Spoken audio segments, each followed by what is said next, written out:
जो हाथ दिने कलम धरिबा शिखाइथिला से हाथ विदाय मागुछि। जो कंठरू सरस्वती वंदना शुभुला आज से कंठ भावुक हो पड़ी। नमस्कार, आपण देखुछंती ग्राउंड न्यूज 7। बंधुगण, आज आम एमिति जड़े महिषी महिला कहानी कहबू जहांक पई शिक्षकता केवल एक चाकरी नथिला बरम थिला जीवन शेष निश्वास जाए एक संकल्प। से हेउचंती श्रीमती पद्मिनी साहू। 1990 वर्षर आरंभ होइतबा यात्रा आज डुंगुरीपल्ली स्कूल बारंडारी अटकी जाइछे। किंतु काहेकि आज पूरा स्कूल कांदुछे? काहेकि जड़े शिक्षयित्री विदाय आज एक परिवार विच्छेद भली लगुछे? जानिबा पई देखंतु आमर ए स्पेशल रिपोर्ट। चाकरी अवसर निया जाई पारे किंतु कर्तव्य नुहे। कलम थमी जाई पारे किंतु संस्कार नुहे। 23/3/1966 मसीह संबलपुर एक साधारण परिवार जन्मित এই ঝিଅটির আখিরে थिला अनेक स्वप्न। पद्मिनी निजे जेतेबेले बाहाम प्राथमिक विद्यालय पाठ पढ़ुथिले सेतेबेले से जानि नथिले जे दिने से निजे हजार हजार शिशुओं भाग्य विधाता साजिबे। 16 एप्रिल 1990 এই দিনটি তাଙ୍କ জীবনର ସବୁଠୁ ବଡ଼ ଦିନ ଥିଲା। কাদপাহাল প্রাথমিক বিদ্যালয়ରୁ ଆରମ୍ଭ ହୋଇଥିଲା এই তপস্যা। परमाणुपुर, बारीबंध, पुरुकुड़ा और बाहाम देई गत 14 वर्ष धरी डुंगुरीपाली स्कूल ले पहुंची थिला। 36 वर्षर कर्ममय जीवन से केबे हारी नाहंती कि थकी नाहंती। से केवल बहिर पाठ पढ़ाई नाहंती, से मनीष हबार मंत्र शिखाई छंती। आज डुंगुरीपाली सरकारी प्राथमिक विद्यालय जो दृश्य देखा मिलता ताहा पत्थर हृदय को भी तड़ाई देव।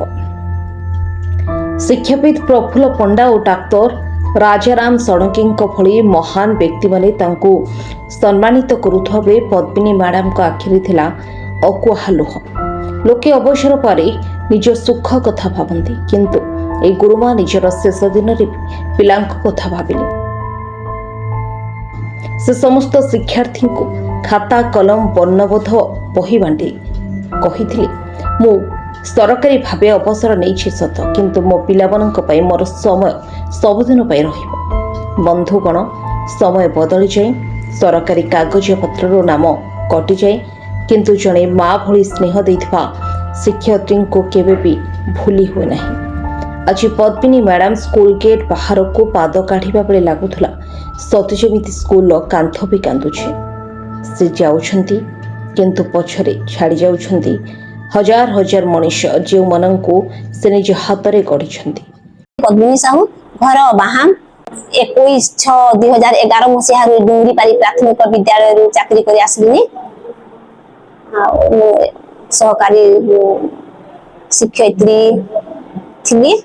भल लगा स्नेह ममता वर्ष भी थी 15 वर्ष थी।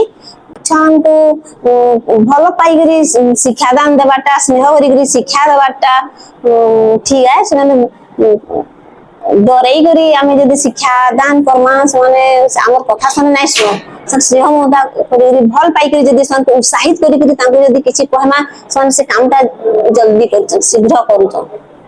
पढ़ारे भी से करी तांको जदी आमे शाबाश कहमा उत्साहित करमा माने खुशी करी से कामटा करू जल्दी संपादन करूचन। छुआ मान को एति कहबी जे छुआ माने प्रथमे संस्कारटा शिखु। छुआ माने समस्ते विद्यालय को आसन भय नहीं करूँ आउ माँ पिता माता को सम्मान दो, गुरुजन मान को सम्मान दो आउ तांको लक्ष्य रखी करी से माने पाठ पढ़ू। से जे जे कोनसी लक्ष्य रखी करी से पाठ पढ़ू आसे ताको रखी करी से जीवन आग को न। मो ना हे किशोरी राणा, मु डुंगरीपाली प्राथमिक विद्यालय सहकारी शिक्षयित्री। आज आम विद्यालय भारप्राप्त प्रधान शिक्षयित्री श्रीमती पद्मिनी साहू अवसर थिला। से एठारे 2011 मसीहा जून मासरे जॉइन करिसंती। आमे तांको सहित दीर्घ 15 वर्ष अतिबाहित करिछि। तांको सहित मोर केबे भी गोटे मनोमालिन्य होई नै।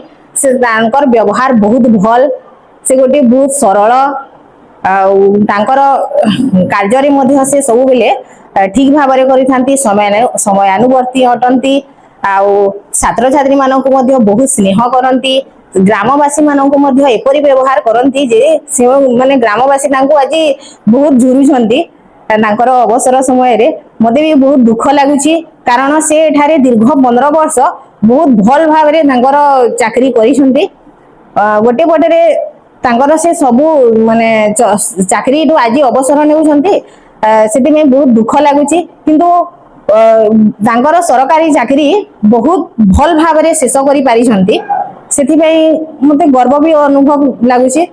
लालिसा जयपुरिया डुंगरी पाली हमें जे भाई छु माने मुई मोर प्रियर ने मैडम को 15 बरस हला न हमें माने हम गुडे माने हमर मेंबर टे अछि एते बरस हला न हमर न दुख होछि जे मते कहबा होई किछि काय मिलबा माने जेते हमें भाभी थिलु माने मुई मोर बिहा प्रियर 11 रे मैडम जे नाइस छ 11 नु हमें आज मोर छुआ माने मते एता कहछि बरे हमर न गुडे बड़ मेंबर टे हमर गान आज पलै जाउ छ ताको लागि बहुत दुख लागु छै कि माने हमें ताकर संस्पर्श रे आसी कर एते जिनिस माने अनुभव करि छ कहले ना सरे केबे भी भूली भी नहीं पारू कि कहबा ताको तो किछि कथा कहि नहीं पारू ताको विषय ने कहबाटा भी बहुत कम है हमर लागि पानी नहीं न जे तांकर विषय ने हमें किछि कहि पारनु से हमर लागि एते करि छन आ एते माने आखे भी जते करि छन जे हमें कहि केबे माने करि नहीं पारू ताको कहि नहीं पारू किछि हमारा ज्ञान को छाड़ी करी पलोचन हमको भल न लगवा हमें चाहू छु कि जे हमारा ज्ञान पारी आसी ना हमको कोनी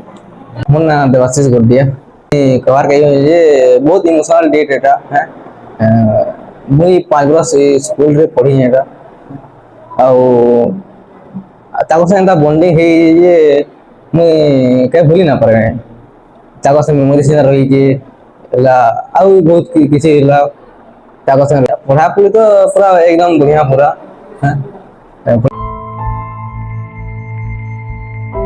आज विदाय बेले से केवल उपहार नहीं जाइना परम नहीं जाइछंती एही अंचलर लोकंकर अश्रुल भल पाइबा। पद्मिनी मैडम आपण को ग्राउंड न्यूज 7 परिवार तरफ शत शत प्रणाम आपण शिक्षार आलोक एमिति ही जलुथाओ।